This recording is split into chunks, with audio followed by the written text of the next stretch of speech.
14 years ago, I moved out of my home country. I was completely alone, 3 months into moving there, in an emergency room where I spent 7 hours.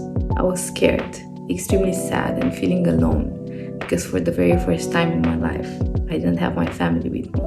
I didn't have my boyfriend. I didn't have my friends. And I swore that night that that's gonna be the last time that I'm alone in an emergency room. That I will never allow for anybody that I know personally to ever be alone in this situation. After several months, I met somebody who would become one of my closest friends there in France. And she called me one night and she told me that she's not well. So I called a taxi and I picked her up and we went to the emergency room.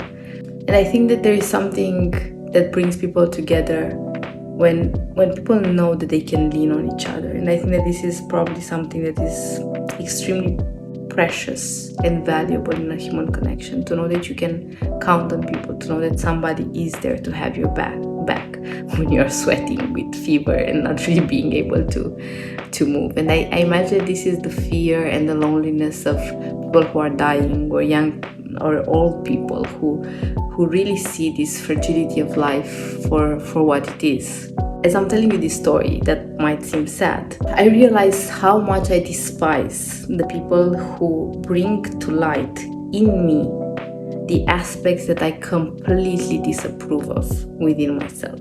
And it's so easy to project on them these aspects so that they are no longer mine, but theirs, and I can despise them fiercely in another human being. Instead of really drawing it back and understanding that people who make me gossip or be mean or be distant or not be vulnerable and say, hey, I feel that something is happening between us, can we have a chat about this, are actually an opportunity for me to make that choice of, do I want to go deeper into that pattern of keeping myself safe, or can I in any way break that pattern?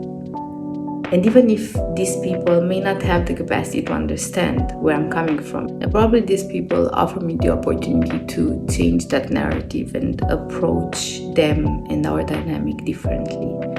It's just that it costs me sometimes so much to be extremely vulnerable, and I realized in the past years that my skin became so much thicker, because I've been from disappointment to disappointment to disappointment. And I feel that I am sometimes really struggling to keep my heart open and to keep embracing opportunities and to keep opening my heart towards new people that I just met, and to not interact with them based on all the heartbreak, all the disappointment, all the sadness of the past.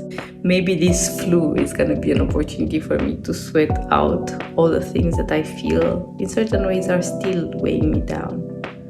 The memories of all the times where I felt that I can trust people and then they proved me differently. All the times when I thought that people would have my back and they proved me differently.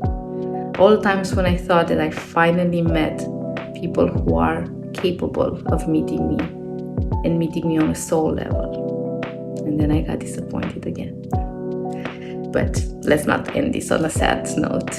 Maybe this is also an opportunity for me to be less judgmental, and to just take people for where they are at, and understand that in many cases maybe it's not even a matter of them doing something towards me.